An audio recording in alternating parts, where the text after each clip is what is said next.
Tô. Já vamos entrar ao vivo aí, pessoal, no programa Conversa Informal. Em questão de segundos estaremos ao vivo. E a cores? E a cores. Ó, a turma aí de Bom Despacho, de Capivari, que eu mandei, né, do Araújo, do Fubá, o senador. Fubá é muito bom. E doutor? Senador, deixa eu cumprimentar o meu amigo senador aqui.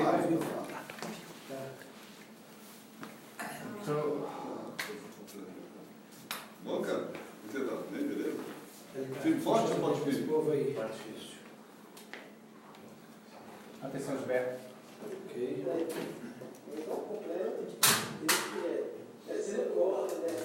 Delicado, depois eu jogo a câmera nos dois ao mesmo tempo, tá? Depois que eu faço a apresentação.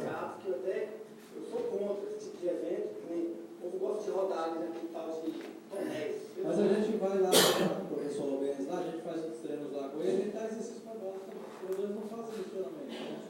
Então, mas assim, mas aqui ele não falou se é bispo femoral ou bispo zaquial. Tem isso também, né? Então, porque temos dois bispos, assim.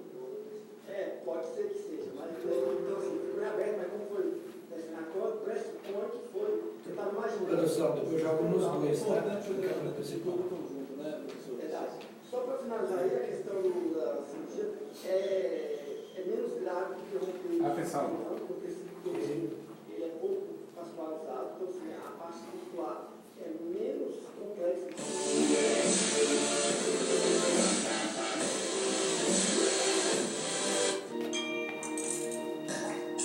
Primeiro lugar, absoluta. Boa noite, Vicente Pires. Boa noite, Brasília. Boa noite, Distrito Federal. Boa noite, Brasil. E boa noite para você que nos assiste de outros países. Este é mais um programa Conversa Informal com Gilberto Camargos, aqui na TVN Brasil. E hoje nós vamos estar falando de um assunto relevante para o Distrito Federal e para todo o Brasil. Nós vamos estar falando sobre a Lei 13.465, nós vamos estar falando sobre a reforma da Previdência e vocês vão conhecer mais sobre a regularização das terras do Distrito Federal. E também conhecer o senador que trabalhou para que essa lei tornasse uma realidade. O nosso querido senador Exalcir Lucas, lá de Araújo, Minas Gerais, terra boa. Pessoal sou de Araújo, cheguei em Brasília em 1970. Saí de Araújo com 13 para 14 anos, né? Vim direto para Brasília, aliás, eu estudava em Itaúna, depois vim para Brasília. Cheguei aqui dia 31 de janeiro de 1970. A sua cidade lá devia ter pelo menos uns 20 habitantes, mais ou menos, Capivari. É um bairro da minha cidade, hein, do Gilberto, é um bairro da minha cidade. Imagina, minha cidade depois que eu saí de lá, quando eu saí de lá tinha 7 mil habitantes. 7 mil que era hoje. Agora deve ter uns 8 para 9. Cresceu muito, Cresceu né? De 70 para cá. Eu estava falando da minha cidade, lá na minha cidade é muito grande, viu? Inclusive já tem até asfalto. Que é Bom Despacho, Araújo, Capivari, Leotério e Araújo. Fica próximo de Nova Serrana, capital do calçado. Terra do calçado. Nova Serrana inchou muito, né? Cresceu muito, né? Nova Serrana, né? Tem emprego, né? Emprego gera pessoas, decoradores. Mas muita na trajetória, senador? Hein? Na sua trajetória, bem, de lá para cá. Eu cheguei aqui em Brasília em janeiro de 70, né? Trabalhei numa banca de revista lá na W3, banca Pernambuco, era da minha vizinha aqui do Guará, e sempre passando ali depois que eu saí da banca, eu ia comprar pão na padaria. Passava em frente o Banco Mineiro do Oeste. Você conheceu o Banco Mineiro do Oeste? Na 504 Sul. Cá em 80, né? Ah, não, então já não tinha. Banco Mineiro do Oeste. Eu trabalhei lá em 1971, tinha 13 para 14 anos ainda, né? Aí fui promovido. Quando o Bradesco comprou o Mineiro do Oeste, aí eu saí e fui trabalhar na melhor escola de Brasília, que era cliente do banco, que era o Colégio Pré-Universitário de Brasília. Então trabalhei lá até servir o Exército. Né? Serviu o Exército 76, 77. Aqui no 32 GAC, né? Sou artilheiro. Fiquei em primeiro lugar do curso. Poderia até ter continuado a carreira militar, mas resolvi, como eu já estava fazendo faculdade, terminando meu curso de contabilidade, montei um escritório de contabilidade com meus professores da faculdade, da UDF, e depois entrei na área de educação. A maioria dos meus clientes eram escolas particulares. Acabei montando uma do Guará, Escola São Francisco, e fui presidente do Sindicato dos Contadores, Sindicato das Escolas, e aí eu criei aquele projeto do Cheque Educação. Eu me lembro. Então nós abrimos uma ONG, né, a BEDUC, Associação Brasileira pela Educação de Qualidade, e conseguimos ocupar as vagas ociosas das escolas particulares, seja de creche até a faculdade. Então foram quase 100 mil alunos que foram beneficiados com esse projeto. Depois levei esse projeto para o Paulo Renato, na época, depois para o Fernando Haddad, que era o secretário executivo do ministro. Aliás, eu levei, não foi para o Paulo Haddad, eu levei para o Luciano Genro, que era o ministro. Isso o senhor já tinha sido eleito aí? Não tinha entrado na política ainda não tinha entrado na política não. Aí o Paulo Renato não deu muita bola para o projeto, levei para o Tássio Genro, como ele viajou, quem nos atendeu foi o secretário executivo dele, que era o Fernando Haddad, que depois foi ministro e lançou o ProUni. Então, o ProUni é o Cheque Educação, desenvolvido aqui por nós. Hein? O nome é diferente, só mudou e passou a ser real, né? Quer dizer, a escola oferecia a bolsa para o governo, antigamente mandava para minha ONG, né? A BEDUC. Só que o meu era um desconto, eu não recebia, a escola não recebia por isso. Ela recebia metade, o aluno ia lá e pagava metade. Né? De qualquer maneira, facilitou para que várias pessoas, 100 mil pessoas foram beneficiadas. E aí o Ministério então criou o ProUni, então as vagas que eram dadas à minha associação passou a ser dada para o governo. E o governo permitia que as escolas deduziam do imposto. Então, o imposto que ele ia pagar, ela deduz, e o ProUni é assim que funciona. E agora, inclusive estive com o ministro agora da Educação, e ele me disse semana passada que está encaminhando uma medida provisória para o Congresso, ou um projeto de lei, né, para que, criando o cheque educação, o voucher educação, para a educação infantil agora. Então, até para atingir a meta do Plano Nacional de Educação. Nós temos metas a serem atingidas e nós ainda estamos muito aquém daquilo que nós estabelecemos no Plano Nacional de Educação. Seria o quê? Mais ou menos um voucher? Por exatamente. A pessoa colocar... só que fica real. É o cheque educação, só que a escola deduz disso aí, né, ele recebe o recurso. Na minha época, quando eu dava o cheque, era um desconto, ele só recebia metade do aluno. Agora não, o governo vai comprar a vaga das escolas, exatamente para poder... Primeiro, vai concluir as obras inacabadas das creches. Nós temos no Brasil hoje quase 5 mil obras inacabadas com creche escolar. Então você tem que acabar. Provavelmente eles vão fazer uma parceria público-privada, no sentido de dar para privatizar, vamos dizer assim, a gestão dessas creches. E se não conseguir atingir as metas, vão comprar vagas na escola particular. Até, senador, porque nós entrevistamos aqui alguns profissionais da educação e esses profissionais trouxeram, a gente já tinha feito uma pesquisa também, para ver, por exemplo, vamos levar em consideração onde nós estamos aqui, que é Vicente Pires. Daqui sai aproximadamente 3.500 pessoas de ônibus para outras escolas que não tem escola. Exato. Nós fizemos um apanhado do custo para manter uma escola, um aluno na escola pública e manter na particular, na melhor de Vicente Pires, o custo é em média 30%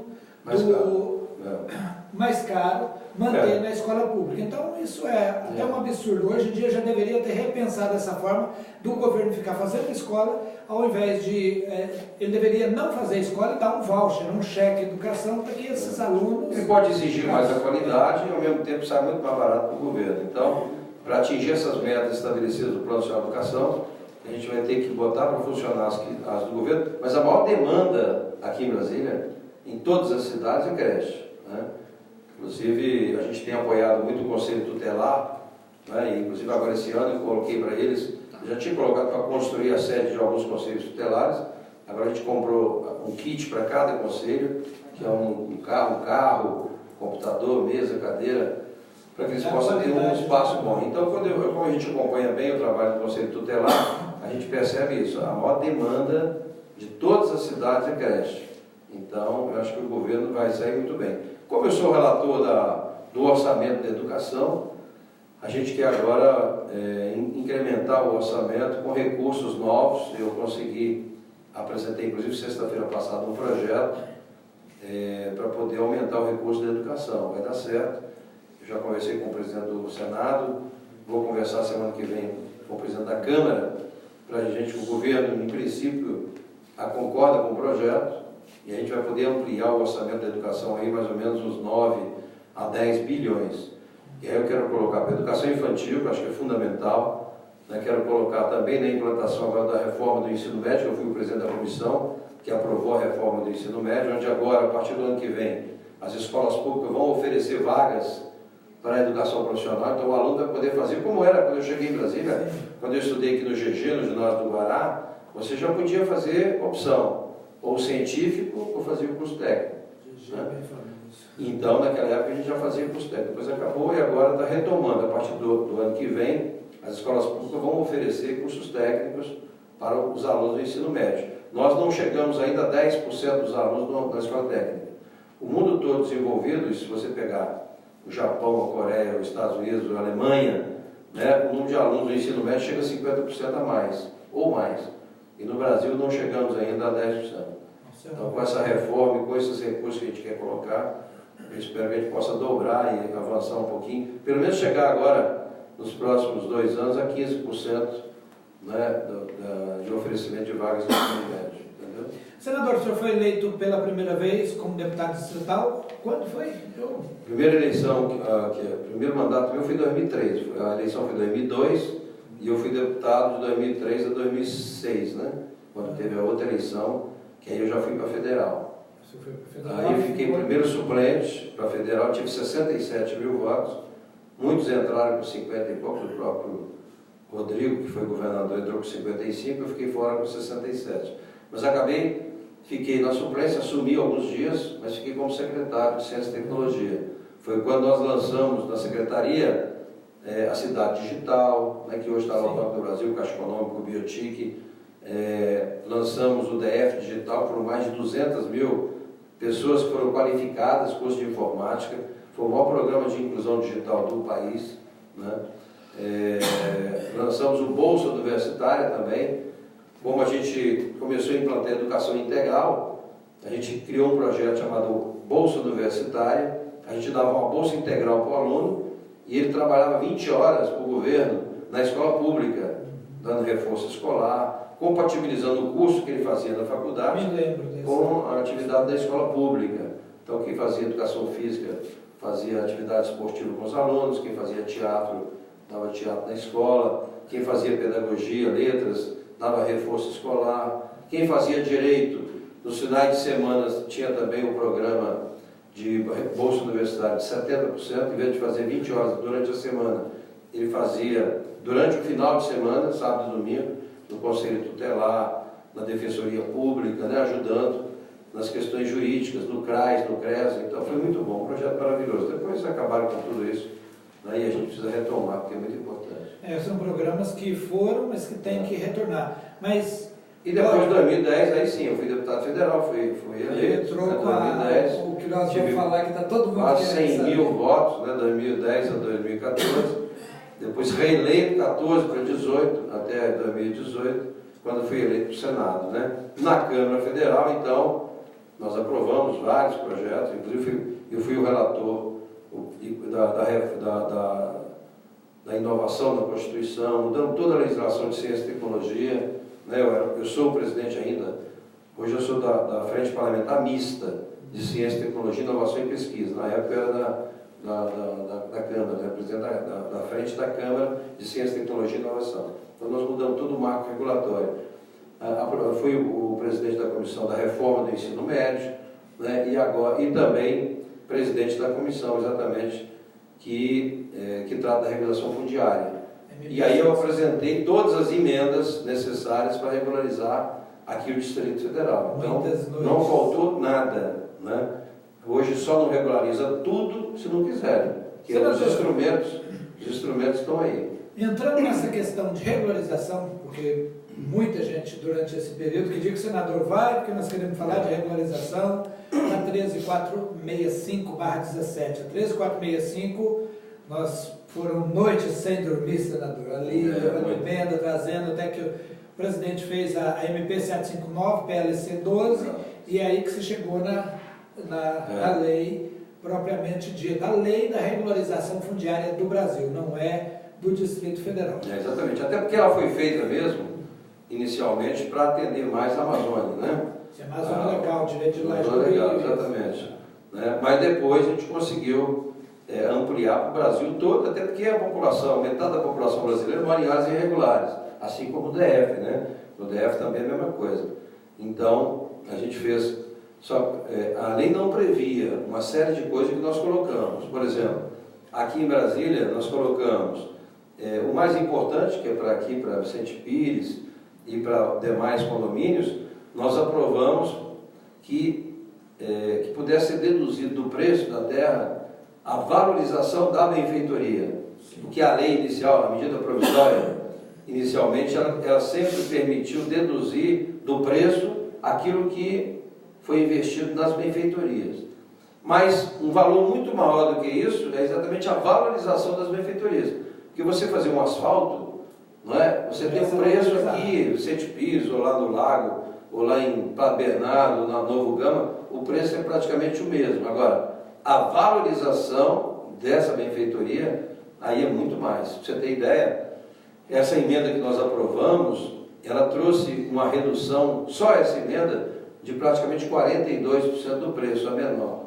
Então, os lotes aqui da Vicente Pires, na hora de vocês comprarem, regularizarem, o preço, pode ver lá no preço da terra cap, tem uma planilha. Tem lá o preço de mercado, a dedução das benfeitorias e a valorização das benfeitorias, que chega a 42%, 43% do valor. Esse foi uma emenda importante. Aprovamos outra emenda importante, que foi a questão de permitir os condomínios fechados. Você sabe que muitos condomínios tiveram as suas entradas, suas guaretas, tudo derrubadas. Por quê? Porque em Brasília era proibido fechar qualquer condomínio, né? Então nós consolidamos também isso, botamos uma emenda permitindo que aqui no Distrito Federal pudesse ter condomínio fechado. E que foi uma boa, porque é bom para o governo, porque na prática toda a manutenção interna do condomínio é feita pelos condôminos, então diminui o custo do governo. A segurança pública fechada internamente também é responsabilidade dos condôminos. Se abrisse tudo como o governo queria fazer, né, seria um aumento muito maior da segurança pública e também da questão da limpeza, conservação e tudo mais. Olha, o Distrito Federal tem 5.802 quilômetros quadrados. Há anos eu venho trabalhando em cima da regularização, juntando documentos de todas as fazendas do Distrito Federal. A gente nunca conseguiu respostas concretas, nem da SPU e nem da Terra Cap, a SPU DF e a SPU Nacional. Até já tive várias reuniões lá com o Coronel Mauro, com o General, para que a gente conseguisse resposta. Não conseguimos respostas, entramos através desse novo site, a abertura que o presidente colocou, para dar as respostas. Também não deram. Mas aí ficou claro que o Distrito Federal, das desapropriações, o Distrito Federal não teve nenhuma área desapropriada. Nenhuma. Ele teve compra das áreas. Áreas foram compradas e compradas em comum. Chegamos à documentação, inclusive a SPU abriu agora para a Movip, para a associação, abriu um ano para poder analisar os documentos da SPU Nacional, porque eu mostrei vários escândalos, a revista Isto É mostrou vários escândalos dos diretores anteriores lá. Mas aí entra uma pergunta. Legalmente, nenhuma área do Distrito Federal poderia ser regularizada. Por quê? Desses 5.802 quilômetros quadrados, nunca foi feita a demarcação. A única demarcação que foi feita foi do quadrilátero, para mostrar as divisas. Essa demarcação foi feita em 1953, e aí eu desafio o general a mostrar ela, conforme nós conversamos já essa semana, e sem demarcação das terras nunca foram demarcadas. Portanto, existem várias, aproximadamente 62% dos 5.802 quilômetros quadrados foram desapropriados, entenda? E desapropriado em comum. Desapropriado em comum é o seguinte: eu compro lá dentro do lote do senador 10 metros, o lote dele é de 1.000 metros. Para ele me entregar definir o local do lote, aí ele tem que fazer a demarcação e o desmembramento para que eu faça a escritura. O Estado de Goiás, quando passou para a União, e a União, mesmo as terras que passou para a Terra Cap, nunca fez a demarcação. Portanto, não tem como saber onde estão as terras que são particulares e as terras do governo. E, inclusive, construíram uma capital. E foram construindo, foram invadindo, foram regularizando. E, sem essa demarcação, nunca vamos saber qual é o tamanho da área que ainda resta, se ela é pública ou se é particular. Tem muitas áreas que já são pacíficas, né? O próprio plano piloto, Guará, essas que já têm escrituras e tudo mais. Eu cheguei a estudar um pouco essa questão, então eu acompanhei, por exemplo, a Fazenda Gama, né? O governo de Goiás comprou, né, e tem registrado isso, né, algumas áreas aqui e doou para Nova Cap, não era nem Terra Cap, né, para Nova Cap. Então tem lá, só que não tinha o que nós temos hoje, o georreferenciamento, né? Inclusive quando eu fui aprovar a questão do Parque Capital Digital, lá na Granja do Torto, aquela área definida, aquele triângulo definido como cidade digital, para efeito do IBAMA, estaria dentro do parque. Então nós tivemos que aprovar uma lei no Congresso, fazer a demarcação do parque, nós praticamente dobramos o tamanho do parque, né, para poder ter a licença estabelecendo que aquilo lá era fora do parque. Então nós aprovamos no Congresso Nacional. Então tem uma série de um problema maior que eu vi, assim, a Terra Cap realmente é uma grande grileira mesmo. Porque como ela tem fé, vocês ouviram, né? Ela tem fé pública, ela tem fé pública. Eu vi, e usa disso. Eu vi vários documentos de fazendas aqui, né, com registro em Planaltina, a matrícula sendo de Lusiânia, né, e a Terra Cap conseguiu registrar isso. Então, tem muita confusão mesmo. E tem muita área em comum, é o que você disse, tem muita área em comum, que parte dela é da Terra Cap, parte é da União, parte é particular, mas você não sabe exatamente onde é que cada um tem a sua área. Então, por isso é que tem que fazer. Agora, essa lei que nós aprovamos, ela permite, né, mesmo estando em ação judicial, você sentar e negociar, e fazer um acordo judicial, né? Judicial não, você pode fazer um acordo administrativo e fechar essa questão. Então, foi um avanço. Agora, tem que ter vontade política de fazer. O que nós estamos tentando fazer agora, o TJ deve fazer isso agora, porque, por exemplo, você pega a Fazenda Salve, que é muito grande, não sei quantos mil hectares. Você não vai conseguir regularizar a Fazenda Salve de uma vez só, porque só tem uma matrícula. Então, o que nós estamos tentando fazer, eu tentei fazer numa medida provisória, mas não consegui. Mas o tribunal está mudando o procedimento, não sei qual número, o procedimento 2, se não me engano, que vai permitir você desmembrar a matrícula. Então, por exemplo, se você já estabeleceu que aquela área é de fulano, já é ou da Terra Cap, ou da União, não sei de quem, ou do proprietário que mora lá, então você vai permitir dentro da fazenda toda, você revisar aquela parte. E você vai regularizando por etapas. Mas não deveria, senador, não deveria começar pela demarcação dessas áreas, o desmembramento, porque não é uma fraude. Por exemplo, 49% das terras do Distrito Federal pertence à União, 51% fica com a Terra Cap. Agora, o que nós temos visto é a grilagem oficial, como o senhor mesmo disse, através da Terra Cap, e funcionários, tanto da SPU, as pessoas que têm o conhecimento das áreas, lucrando milhões, bilhões com essas áreas aí. Nós já vimos várias pessoas sendo presas, várias denúncias sendo feitas através das revistas, conforme saiu a última aí do Sidrac, que saiu na revista Isto É, né? Então, não seria a hora, com um novo presidente, de se fazer a demarcação?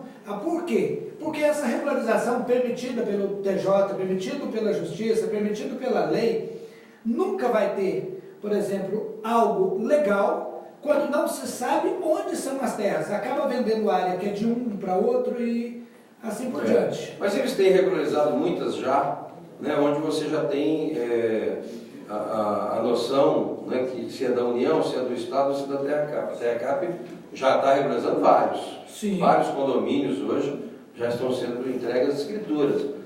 A Vicente Pires, por exemplo, né, ela está pronta para ser regularizada. A Terra Cap já, a parte que é dela, ela já está regularizando. O que é da União, que estava bem avançado também, acabou que, como a SPU não tem estrutura, ela contratou através de um convênio da própria Terra Cap, para a Terra Cap fazer os projetos de regularização, de saneamento, de ambiental. Foi feito esse acordo. E agora, o que está se discutindo é quem é que vai vender, se a Terra Cap vai vender isso, né, e passar para a União uma parte, ou se a União vai fazer a venda. Né? Então, por isso que a União agora, eu apresentei uma emenda também que foi aprovado, que foi muito interessante e vai ajudar muito, que é a proposta de compra, né, de aquisição, que chama, como é que é? Proposta de aquisição, que o próprio ocupante, porque antigamente é o seguinte, tem várias áreas aqui dentro do INCRA, você sabe onde é que já tem isso já mapeado, você tem uma área imensa do INCRA que já está sendo regularizada. Algumas chácaras, outros assentamentos. Então, o que é proposta de manifestação de aquisição, PMA que chama, que foi uma emenda que eu apresentei, porque o INCRA mesmo já poderia regularizar uma série de coisas, mas como não havia interesse do INCRA fazer, ou do servidor não fazer, gavetava, ficava lá 10 anos, agora não. Agora você, ocupante da sua área, seja aqui, seja na área rural, você pode entrar com a proposta de manifestação, está na lei, proposta de manifestação de aquisição. Então, na medida que você toma a iniciativa de dizer que você quer comprar ou quer regularizar seu lote, a partir daí cria-se um processo e o governo tem que te dar a resposta disso. Mas, senador, olha bem, o senhor falou das áreas de Vicente Pires que estão sendo regularizadas. Por falta dessa demarcação, Fazenda Vicente Pires, exatamente aqui. Fazenda Vicente Pires tem 1.162 alqueires. Essa fazenda foram desapropriadas 400 alqueires, e de quem não era dono. A Terra Cap alega que ela tem 970 alqueires. Mesmo se ela tivesse 970 alqueires, aí com a fé pública que ela tem, ela conseguiu fazer matrícula de 970 alqueires. Ainda sobra 200 e poucos hectares. E mesmo assim ela está regularizando toda a fazenda, já existiu inclusive os campeão. Se, por exemplo, teria como criar uma lei ou normativa, alguma coisa assim, lá na federal, levando em consideração que todas as terras são da União, a União pode buscar de volta a hora que ela quiser, isso está na lei, para que primeiro fizesse a demarcação das áreas, para depois vender, não importa o tipo de regularização. A pessoa vai entregar uma proposta de quero regularizar, porém, ele não sabe se a terra é da Terra Cap, se é da União, ou se é particular. E se é particular, ele tem o uso, os capitais. Mas com relação a Vicente Pires, aqui você já tem uma definição, por mais que seja, mas como é pública, aqui já está definido, parte da Terra Cap, parte da União. Né? Então, estão aptos já a fazer a regularização. A Terra Cap já está. Inclusive tem a tabela já de preço, lote por lote. Sim. Por isso é que você pode olhar, inclusive, lá a coluna que diz da dedução da valorização da prefeitura. Senador, acompanhe esses preços aí, e eu vou dizer para o senhor o seguinte. O preço não está ficando caro. Tem a tabela, né? Hoje você tem um lote na faixa de 800 metros, deduzindo todas as benfeitorias e a valorização das benfeitorias, está saindo por 100 e poucos mil reais. Ok, então eu vou dizer para o senhor aqui... Pelo menos a tabela que eu vi da Terra Cap. Não, essa é a tabela. Essa é a tabela que o senador falou, é a tabela. Mas vamos lá. Eu agora posso comprar um lote ali no Parkway, na região, que é uma área que está pronta, consolidada, escriturada, registrada, com toda a infraestrutura, um local nobre de Brasília. Eu compro um lote próximo ao aeroporto, tem vários no LX, no Mercado Livre à venda, e um lote lá de 2.500 metros, está saindo em torno de 450 mil reais. Quando vem preço, próximo ao aeroporto ali, na Parkway, naquela região do aeroporto, que é próximo ao Lago Sul, bairro mais nobre de Brasília. Dividindo esse valor pelo preço que a Terra Cap está cobrando aqui dentro, o lote lá, que é escriturado, sai muito mais barato do que aqui. Então o preço que vem cobrando, vem sendo feito pela Terra Cap, não tem nada de legal nisso e nada de bom. Leve em consideração e pode olhar, pode pesquisar. O valor de áreas escrituradas, igual Parkway, se for levado em consideração, sai muito mais barato do que as terras que estão sendo regularizadas aqui em Vicente Pires, Agora lá é uma área nobre. Aqui vai ser uma área nobre, a hora que sair dessas obras e tal e arrumar, pela localização. Agora, nunca vai ter a infraestrutura, porque os lotes lá não se dividem. Aqui nós temos lote de 100, está regularizando lotes aqui a partir de 90 metros. Aqui não teve planejamento, Sim, né? As okay. pessoas ocuparam, aqui inclusive era o setor de chácaras, e quando eu mudei para Brasília, aqui não tinha nada, só tinha essas chácaras que produziam alimentação, né? A parte tal. Então, as pessoas foram ocupando, foram dividindo, loteando, tudo, e não houve planejamento. Então, isso evidentemente que dificulta agora a infraestrutura. O que acontece hoje? Você não tem áreas para implantar aqui hospital, escolas, creches, posto de saúde, UPA, né? Você tem dificuldade de identificação de áreas, você não tem. Agora, tem algumas que não lotearam, algumas chácaras que não foram loteadas, que eu acho assim, o cúmulo do absurdo fazer o que o governo queria fazer. Tomar a chácara dos caras que preservaram e acaba regularizando aqueles que venderam. Então, seria um absurdo. Agora, o que nós estamos fazendo? A gente já pode adiantar, porque eu sei que tem muita gente aqui do setor de chácaras, tem a questão da 26 de setembro, que é pertinho aqui. Inclusive algumas perguntas. Pois é, olha só, 26 de setembro, o que aconteceu? Você tem aqui a Flona, sim, né? Então essa área aqui da 26 de setembro é Flona. E aí, eu tive uma demanda no ano passado para resolver, quando a gente fez o Parque Capital Digital, o secretário de Meio Ambiente era o pastor Jorge, e eles que fizeram a poligonal, e botaram todas as poligonais, né, do Parque Nacional. Sim. E fez alguma coisa que saiu errado, porque tem um viaduto ali perto depois da Grande do Torto, perto do Taquari, está sendo feito um viaduto, e parte desse viaduto estava entrando dentro do parque. Tem também ali uma comunidade chamada Nova Esperança, que também ali era para estar fora do parque. Era para estar fora do parque, acabou ficou dentro. Eu acho que houve um erro de demarcação naquele momento. Então eu tinha recebido essa demanda para resolver, do próprio DR, o DR mandou para mim, e depois eu vi também o pessoal da Nova Esperança. E aí quando surgiu uma medida provisória no Congresso, e teve um deputado de Santa Catarina que apresentou nessa medida provisória algumas emendas para regularizar o Parque de Santa Catarina, eu falei assim, poxa, está na hora de eu apresentar uma emenda também e resolver. Como ele era o relator, né, ele acabou acatando as minhas emendas para regularizar Taquari, o viaduto lá, a Nova Esperança, e aí eu, como tinha um estudo dado do ICMBio, tinha um estudo do ICMBio, você que me repassou, eu fiz exatamente aquela demarcação e coloquei no projeto. E, evidentemente, que houve, primeiro, né, a gente acabou tendo algumas dificuldades, eu nem sabia, mas como ele ia aprovar, vou aproveitar a carona, né? Mas depois a gente descobriu o seguinte, que você não pode fazer alteração de parque através de medida provisória, tem que ser projeto de lei. Então, a gente acabou aprovando da comissão, mas depois do próprio plenário, o próprio relator pediu para retirar, porque haveria questionamento e seria declarado inconstitucional. Então, o que nós estamos fazendo agora? Já acertamos com o ICMBio, né? Nós vamos fazer as compensações, tem outras áreas em volta do parque que nós vamos dar para o ICMBio para compensar, para excluir a Flona do parque da Flona, né? Tirando a Flona e compensando com outras áreas. Evidente que tem alguma área que estava sendo ocupada pelo MST, que nós estamos trabalhando para ver se o ICMBio aceita uma ocupação ou não. Mas já estamos bastante adiantados no estudo, eles já mandaram para nós toda a demarcação, né, certinho. Tem também, a Terra Cap já encaminhou também algumas córregos, não sei o que chama uma área que tem um negócio também que tem que ser colocado.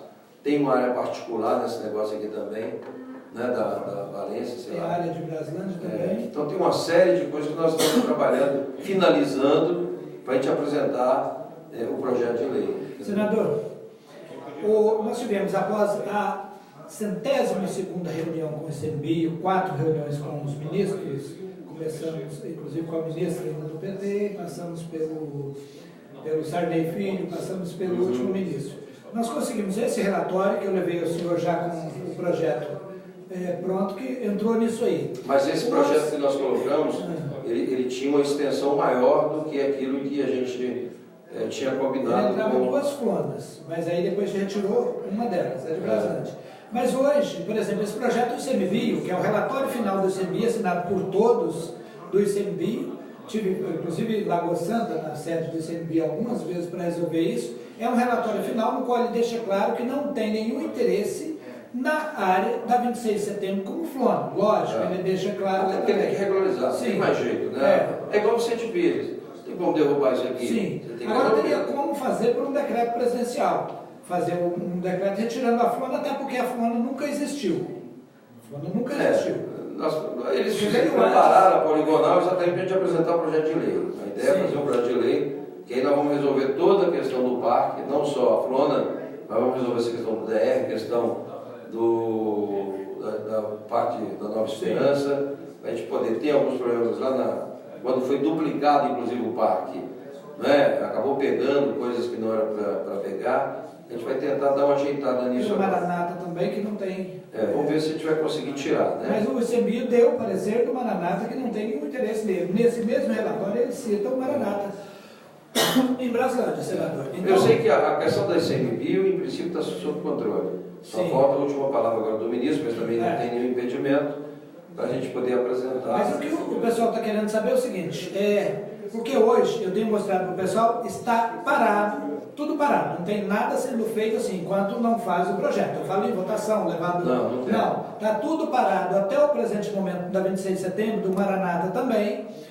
O que nós temos é o que é mais importante, que é o relatório final do ICMBio dizendo que não tem. Quando nós temos 10 mil famílias... mas nós queremos aproveitar, porque tem áreas aqui no Vicente que tem que ser resolvida. Sim. A questão dos chacareiros tem que ser resolvida. Sim. A questão também aqui de uma área particular que tem aqui dentro tem que ser resolvida, isso tem que ser compensado. Sim. Então a gente tem que fazer uma compensação para que não haja mudança no parque, né? Nós não queremos... diminuir o tamanho do parque, vamos dizer assim. Sim. Nós estamos buscando áreas para compensar isso, para não ter problema. Mas no caso da 26 de setembro, ele não é parque. Ele está fora do parque. E Flona que nunca existiu. Porque primeiro veio o assentamento do Cristóvão Buarque, em 1996, e 2 anos após, naquela briga PT-PMDB, o Roriz pegou e lançou uma Flona em cima, falou, olha, já que foi o PT que fez, eu vou lançar a Flona. E era uma floresta, porque 26 de setembro é uma floresta de eucalipto, feita em 1973. Verdade. Então, quando o senhor chegou aqui em Brasília... Eu lembro disso. A Proflora, até. Então, nunca existiu árvores floresta nacional dentro da floresta. E não faz parte do parque. Eu até sugeri uma vez, e até pergunto se teria como, o senhor, por exemplo, hoje é uma pessoa de suma importância para o presidente da República. Porque... as leis, por exemplo, que estão sendo aprovadas agora, a reforma da presidência que foi, e todas as outras, não teria como, por exemplo, beneficiar essas famílias, tirando, por exemplo, fazendo lá um acordo com o presidente, até nós estamos marcando agora para ir para frente da casa do presidente, até ele receber a gente, para pedir para ele isso aí, mas o senhor poderia marcar uma reunião lá para os moradores da 26 de setembro, para os chacareiros de Vicente Pires, para que a gente resolva de vez. Porque um decreto presidencial tira imediatamente aquilo que nunca existiu. Porque a área nunca foi entregue, porque era assentamento, nunca foi entregue para Flona, para a Floresta Nacional, que é o caso do ICMBio, né? Na época o IBAMA, agora depois do ICMBio. Então ficaria nesse caso aí. Mas como nós estamos chegando ao final, se eu responder essa pergunta, se tem, mas tem uma pergunta aqui também que passaram lá da Ponte de Terra, está assistindo aí, a Ponte de Terra lá na Ponte Alta do norte do Gama.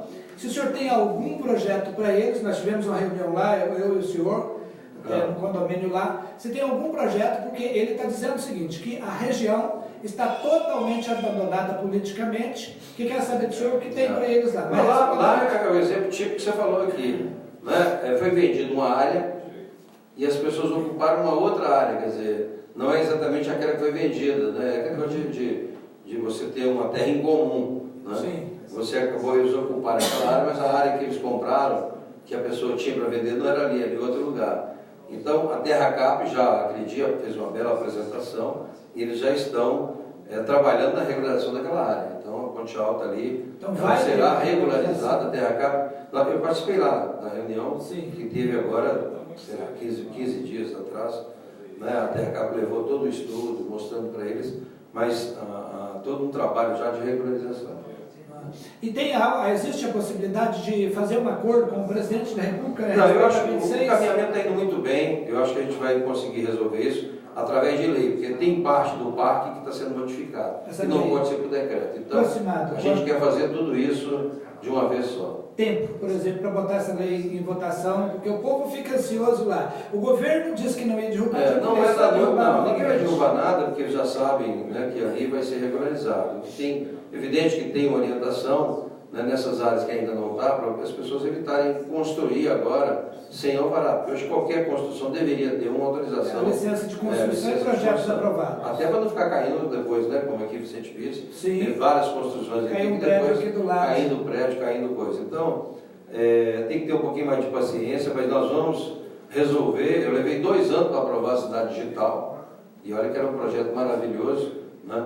Mas é no Congresso, então a gente precisa de todo um empenho dos parlamentares. Só que apresentar o projeto com todas as poligonais definidas, aí a gente volta, aí a gente vai pressionar todo mundo, o presidente, vamos fazer uma mobilização dos deputados, né? Sim. Mas a gente está bem, eu acho que eu estou lá como vice-líder do governo, é mais fácil de articular no Senado do que na Câmara. Então, o Senado é muito mais fácil, porque são 81, né? A gente consegue uma articulação muito melhor. Então, acho que vai ser mais fácil. Audiência, o senhor fez ou vai fazer uma audiência? Não fiz ainda não, mas vou fazer. Mais ou menos você já sabe quando? Quando eu receber todas as poligonais prontinhas, eu vou fazer audiência. Aí chamar os moradores. O ministro marcou uma reunião, tem que conversar com o ministro, porque ele tem que dar primeiro a sinalização de que ele concorda, para a gente poder não ter nenhum obstáculo pela frente, né? A gente quer fazer a coisa bem pacífica, para evitar controvérsia, porque se houver mobilização contrária, né, aí começa a complicar a coisa. Então, nós estamos devagar, mas de uma forma bem consolidada. Então, senador, mas 26 de setembro pode ficar tranquilo que ela vai ser regularizada. A gente vai mostrando para vocês o trabalho do senador, nós fazemos um trabalho em conjunto, a documentação a gente repassa para ele e a gente vai mostrando aqui, mostrando aí em loco. Mas vamos dar um pouquinho o assunto, que o tempo, nós temos mais 5 minutinhos ali. Começamos um pouquinho mais tarde, porque teve um acidente aqui em frente, então o trânsito está um caos. Eu estava, não sei da hora lá. Reforma da Previdência foi aprovada agora e todo mundo, uns falam contra, outros falam favoráveis. E aí, senador? Não, a reforma da Previdência ou aprovava ou não tinha recurso para pagar, né? Porque o nosso orçamento hoje, pra você ter ideia, 96% dele, 96%, de cada 100, 96 é para pagar folha e previdência. Sobra 4 para investimento, comprar manutenção dos hospitais, manutenção de escola, manutenção da área social, Bolsa Família, não sei o quê. Para você ter ideia, para pagar Bolsa Família esse ano e os programas sociais, né, da Minha Casa Minha Vida, etc., nós tivemos que pegar emprestado 250 bilhões. E a regra de ouro diz o seguinte, que o governo não pode pegar dinheiro emprestado para pagar despesa, só com autorização do Congresso. O ano passado, esse ano agora foi 248 bilhões, e o ano que vem nós vamos ter que pegar mais 350 bilhões para pagar despesa. Explica isso, senador. Quer dizer que Bolsa Família sai da Previdência, do dinheiro da Previdência? Não, sai do orçamento. Do orçamento. Eu pensei que saía da... Não, é assistência, né? Sim. Você tem o BPC, por exemplo, é assistência, alguns bilhões. Mas o que é isso? E se você for ficar pegando empréstimo para pagar despesa, está aí, hoje 42% do orçamento. Primeiro é o seguinte, você pega tudo que o governo arrecada, 42% dele para pagar juro de empréstimo, serviço da dívida, 42%. O restante que sobra, aí 96% para pagar a Previdência e tal. Qual a economia que vai gerar com a reforma da Previdência? Nessa que nós aprovamos, sem estados e municípios, vai chegar a 800 bilhões. Senador, 800 bilhões. O que nós vemos é o seguinte, uma política que nunca tem a reforma, nunca é feita essa reforma. Escândalos um atrás do outro, que o senhor sabe. A falta de credibilidade. 800 bilhões na mão dessa turma que está aqui em 10 anos. Esse dinheiro não vai sair pelo ladrão, não, senador. Não. Sumir ali, porque todo dinheiro ali, nós sabemos que dinheiro tem. Só que esse dinheiro não vai ficar no caixa, não. Isso aí é para poder pagar aqueles compromissos que já existem, né? Que você só vai construir, pagar a folha de pagamento, os encargos, fazer investimento, fazer a economia rolar, se tiver a reforma. Agora, só a reforma da Previdência também não é suficiente. Né? Ela simplesmente diminui o caos. Né? Porque se a gente não aprova ela agora, daqui 2 anos, todo o dinheiro arrecadado é só para pagar salário e Previdência. Não sobra dinheiro para mais nada. Então, nós vamos ter que aprovar agora a reforma tributária, que é fundamental, o Pacto Federativo, a reforma política também, né? Já deveria ter sido aprovada. Mas hoje, para a gente poder botar a coisa para funcionar e aumentar a economia, vamos dizer assim, o crescimento econômico é o que importa, você tem que investir em ciência, tecnologia, educação. Sim. Nossa educação está no caos. Né? Você não tem mão de obra qualificada hoje. Senador, bem rapidinho, agora o toca lá da cá, porque 5 minutos nós temos que sair. Olha bem, hoje, o trabalhador que aposenta com 65 anos, hoje, na antiga Previdência, por exemplo, esses que aposentam, que é a maioria com um salário mínimo, quando chega lá, eu posso falar para o meu pai, quando ele chega para aposentar, minha mãe, meu pai, ele não tem mais saúde, porque ele não tem acesso a uma alimentação saudável, ele não tem acesso à saúde saudável, e hoje, quando ele chega a aposentar, o dinheiro não dá para pagar os medicamentos em que eles estão já debilitados, porque não alimenta direito, isso é a maioria da população brasileira, não tem condição hoje alimentar, dar educação para os filhos, medicamentos e tudo mais com um salário mínimo. Mas quando ele chega a aposentar com um salário mínimo, por tudo isso que ele já passou, ele chega lá numa condição, 65, ele chega lá numa condição já debilitado, não tem condição e morre logo. Agora, não foi feita a reforma da Previdência, aumentou a idade, porém, nada foi feito para melhorar a condição de vida dessas pessoas que vão aposentar com 1 até 3 salários mínimos, que é a maioria da população brasileira. Nada foi criado, nada foi comentado lá, e essas pessoas vão fazer o quê? Morrer sem aposentar. O que as pessoas têm que entender é o seguinte: alguém paga a conta. Alguém paga a conta. Então, por exemplo, nós temos hoje pessoas que aposentaram com 42, 45 anos. Sim. E com salário integral. E hoje as pessoas, diferente de antigamente, que as pessoas, antigamente você tinha, porque como é que é o sistema previdenciário? Quem trabalha paga o aposentado. Quanto você tinha na sua casa, na minha? 7 irmãos. Não tem nenhuma família hoje que tem mais filho do que irmão. Antigamente você tinha 7 filhos, 8 filhos. Então você tinha 7 trabalhando e 1 aposentado. Então é fácil, quem vai lá paga direitinho. Só que agora está invertendo. Né? A média de natalidade hoje é 1,8, não chega a 2 por família. Né? E as pessoas que eram 7, 10 estão aposentando. Então daqui a pouco você tem 2 pessoas trabalhando para pagar 8 aposentados. Aí não funciona. Então está furado esse sistema de partilha, não funciona. Né? Agora, o que está acontecendo hoje também, o cara que aposentou com 45 anos e vai receber um salário integral, ele vai viver mais 45.